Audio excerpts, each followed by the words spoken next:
নমস্কার, আমি অর্পিতা।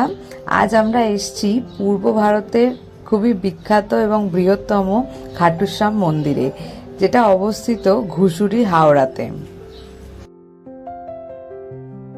এই মন্দিরটি মূলত খাটুশ্যামজিকে উৎসর্গ করেই তৈরি করা হয়েছে।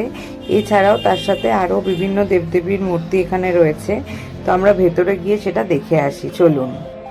এই মন্দিরের অবস্থান হাওড়া স্টেশন থেকে খুবই কাছে। বেলুর মঠ থেকে মাত্র 2 কিলোমিটার দূরে এই মন্দিরের অবস্থান। এই যে এটা হচ্ছে বাবা খাটুশ্যামজি, তার দর্শন আমরা করে নিলাম। বাকি মন্দিরও পরিদর্শন করব আপনাদের সাথে। তো চলুন। এটি পূর্ব ভারতের অন্যতম বড় খাটুশ্যাম মন্দির। খাটুশ্যামজির সূচনা হচ্ছে মহাভারতের যুগ থেকে।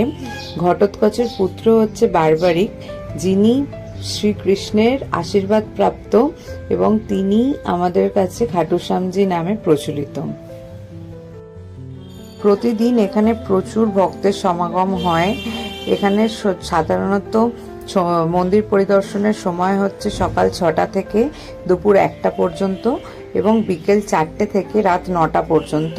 প্রায় প্রতিদিনই এই মন্দির খোলা থাকে।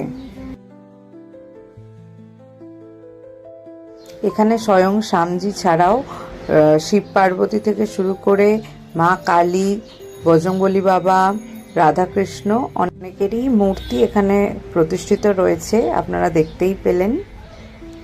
আপনারা ভিডিওটা দেখে বলবেন ভিডিওটা কেমন লাগলো, কারা কারা এই মন্দিরের ব্যাপারে অলরেডি জানতেন, আর যারা জানেন না তারা যদি কলকাতা এবং হাওড়ার বাসিন্দা হন অবশ্যই একবার এই মন্দির ভিজিট করে যাবেন।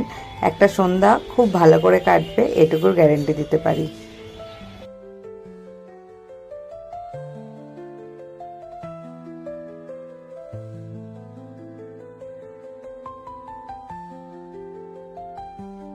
বাবা শ্যাম সকলের মঙ্গল করুক, এই প্রার্থনা জানিয়ে আমি আমার ভিডিও আজকের মতন শেষ করলাম। নমস্কার। যদি ভালো লাগে আমার চ্যানেলটা সাবস্ক্রাইব করে